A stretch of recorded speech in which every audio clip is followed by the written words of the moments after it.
Hey guys, welcome back to the Laker family.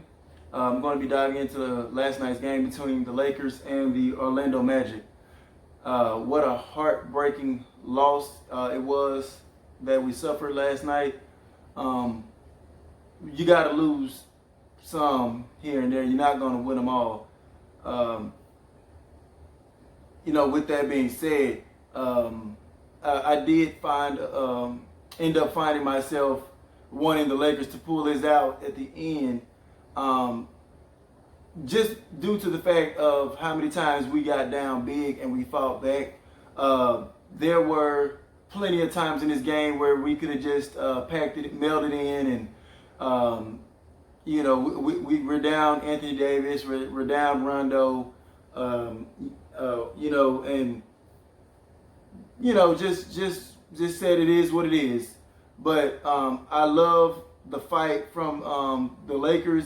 There were silver linings from this loss. I don't really like moral victories or anything like that, but there were a lot of positives in this game. But let's start with the negatives. The Lakers always seem to, and this is for fans that came over as well that may have not been with the Lakers before LeBron. The Lakers have always kind of had this issue with letting no-name players go off and look like freaking superstars. I don't know, whatever it is. We always have been like that. I mean, listen to this. Listen to these names right here. Wes Awundu. I don't even know if I'm pronouncing that right. But the guy had 19 points. He had 8 for 10 from the free throw line. Hit a three-pointer. Gary Clark, 10 points. Even guys like Markelle Fultz, 21 points, 10 assists, 11 rebounds. There's no way in hell Markelle Fultz should have had a 21-point triple-double game on us. Not against the Lakers, one of the top 3 defensive teams in the league. There's no way with or without Anthony Davis, there's no excuse for that. When we have shot blockers under the rim, such as Dwight, JaVale McGee, and we have hound dogs on the perimeter, such as Avery Bradley, Caldwell Pope, things of that nature. There is no way. And then on top of that, Markelle Fultz has had an up and down season. He's looked a ton better from where he started. Don't get me wrong, he even came a long way from where he started, but is that saying much? Because when he started out, he was freaking terrible. Like, beyond G League terrible. So now he's playing at least close to average. But there's still no way he should have had a 21-point triple-double on us. No way. The same with Wes Awundo and Gary Clark and those guys. No way. So I'm very upset on that aspect. We didn't do a good enough job holding those guys. I felt like JaVale McGee had trouble staying in front of the opposing guards, especially like on switches. Whenever he had to switch, he just didn't have the foot speed. And I felt like at the end of the game, late in the fourth quarter, we should have went with Dwight Howard. I feel like Dwight Howard has the edge as far as lateral movement, staying, helping to contain the opposing team's point guard better to a certain degree than JaVale McGee. Although JaVale McGee, I felt he did have a lot of bright spots in this game, especially early on. To me, I felt like he had the block of the year. The block of the year. I have not seen a more spectacular block than the one JaVale McGee had last night. I mean, Terrence Ross tried to come through Vince Carter style on him. Tongue hanging out. And he was in the air for a good little minute. Normally, when you jump late, you're getting smashed on. But JaVale McGee was having none of it. He sent that would-be pretty dunk. He sent it packing, and then he even caught it. So that was the highlight block of defensive play of the game. So kudos on that play. But as far as the end, I felt like Frank Vogel should have took him out because he was absolutely getting murdered whenever he got put on Markel Fultz or another opposing guard. And we couldn't get any stops late in this game.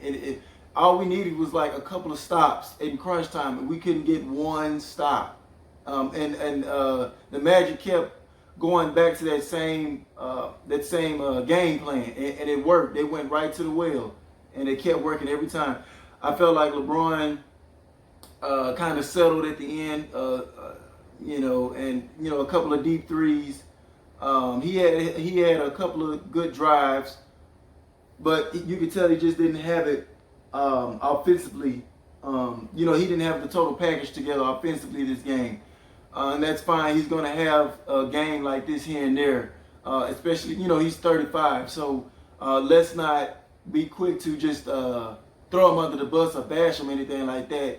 What he's been doing is spectacular. And every superstar, especially the ones I've been seeing this year, has had their share of bad performances. So I can't just completely just kill the guy for this performance because he did have 19 and 19 assists as well. It's just the 5 turnovers were in some crucial spots, and the free throws. I think he missed a couple of clutch free throws at the end that really just did us in. Kyle Kuzma, terrible game. 4 points, 2 for 10. Guys, I'm sensing something that we may have not been catching, and that's what has been shown to us over this past week. Kyle Kuzma looks to be a totally different player when LeBron's not in the game or he's not playing. When Kyle Kuzma has the green light, it's like night and day. The guy looks like a freaking superstar when he can have total control of the offense.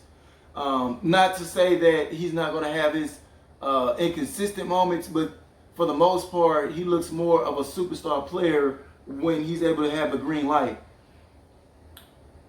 The past couple of games that LeBron has been back, Kyle Kuzma has seemed to regress again. And I think that may be a bigger issue as far as him being a wing player and not being able to mesh well or having to wait for LeBron to dribble the ball out. And, LeBron likes to play at a slower pace. Dribble the ball out a little bit and survey the floor, get a good pass here or what have you. Try to get a good shot within the offense, which is fine. But then that leaves Kyle Kuzma kind of wandering and floating around like, okay, where do I fit in? Where do I go? When do I go?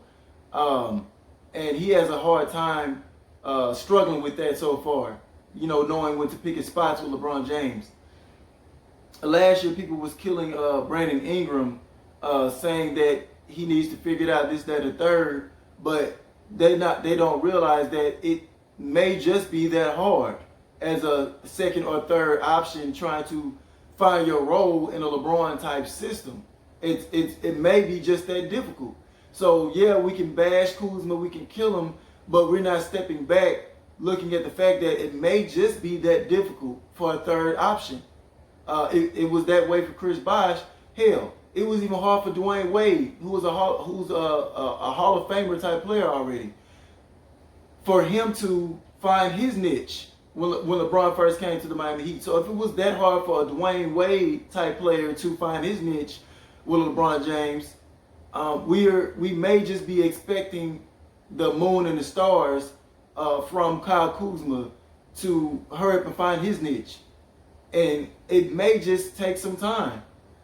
I also wanted to bring up something utterly stupid and ridiculous that Stephen A. brought up about the Lakers need to go after Devin Booker.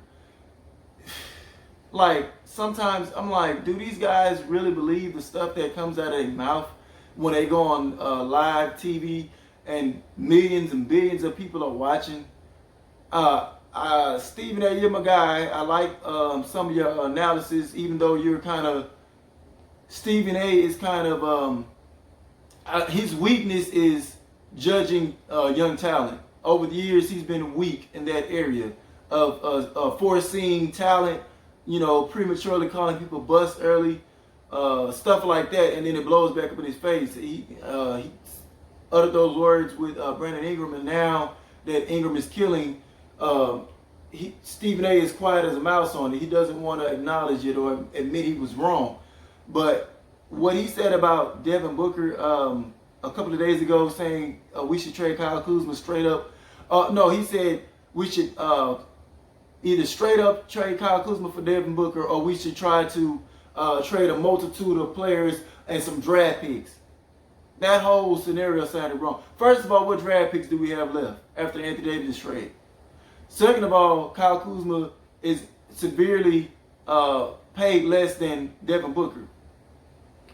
And even if you were to package him, Danny Green or Caldwell Pope, the Phoenix Suns would be fired. I'm a Lakers fan, and I'm telling you right now, the Phoenix Suns GM will be fired as soon as that trade goes through. It would have to be something like that trade would immediately get vetoed like that CP3 trade did, if something that stupid would be on the table. Kyle Kuzma is nowhere near in the consistent ballpark of a Devin Booker. Yes, Kyle Kuzma is explosive, has explosive scoring capabilities, but he does not have the resume of a Devin Booker and the consistency level of a Devin Booker. So that was just complete idiotic on Stephen A.'s part to bring it up. And I feel like they could be doing it for ratings, but also a deeper thing as far as they're trying to continue to cause friction and confusion amongst the Lakers for no reason. Leave our players alone. Don't come with these silly trade rumors just to make toxic chaos within the locker room. You know, give our players something to be worried about. You know, give Kyle Kuzma something to always be on his toes about. You know, every time you look around, they're always bringing up something. You know, whether it's him and his trainer with LeBron, the media is always trying to bring up something negative to tear down the Lakers and have them second guessing themselves and stuff like that. So I felt like that was more deeper on that level. More, I want to believe it's more that than Stephen A. just being stupid. I want to believe it's more the media just trying to cause toxicity between the Lakers. And they're known to do that. The media was known. They broke that Warriors team up because they were just fine. They're not caring the world. But the media just kept stepping in. Durant a snake, or he's this, he's that, or he'll never get full acknowledgement, or Draymond Green's this and that. And they broke that team up. Durant just caved in and said, all right, I believe in what the media said. I'm finna move and try to get it on my own terms. So the media has a lot of control, more so than what you actually think, of what players do and think and how they act. And that's why I don't blame some of these players now defending themselves. So the silver linings in this game, Troy Daniels and Quinn Cook, they have been playing awesome. The past 2 or 3 games, they've been playing awesome, and I love the way they've been playing with an extreme level of confidence now. They played well this game, and I felt like they carried us more so than what LeBron and Kuzma did. Yeah, LeBron was doing a good job of setting guys up here and there, but Cook and Troy Daniels had their fair share of creating offense and knocking down clutch threes. If it wasn't for those guys, we would have continued to get blowed out in this game. We were getting blowed out badly first half, and we made a run in the second quarter, late in the second quarter, to cut it down. And then we came out third quarter flat again and got down by 20 or so again. just we're just laying duds and all over the place. But they ended up cracking back into the lead again and making it a game again. So I applaud the Lakers for that. But there was really no excuse for them to lose this game other than playing down to their competition. LeBron may be a little fatigued, and Kyle Kuzma not finding still can't find his rhythm yet with LeBron. So there's going to be a trap game here and there. You can expect that. I just didn't expect them to let these no names go off, and I definitely didn't see Markelle Fultz having a 21-point triple-double coming. So I'm in between on this game. I'm left pleased with what I saw from a lot of things I saw, but on the same time with a sour taste in my mouth on how the heartbreaking loss at the end, and a couple of substitutions. I had a little questions about some of the substitutions at the end, and they made and he also left LeBron and Kuzma out for some of the weird stretches of the game when we were trying to make a run and stuff like that. Maybe we could have made a run a little bit sooner and got the lead back quicker. That way it would have led to last second stuff like that.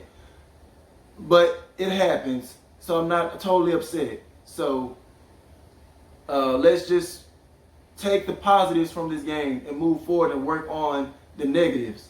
With that being said, I think I covered the bulk of everything, and tune in to my next recap after the next game. If y'all haven't joined the channel yet, please like, share, and subscribe. Hit that notification bell as well. Thank y'all. Peace. See y'all next time. Bye.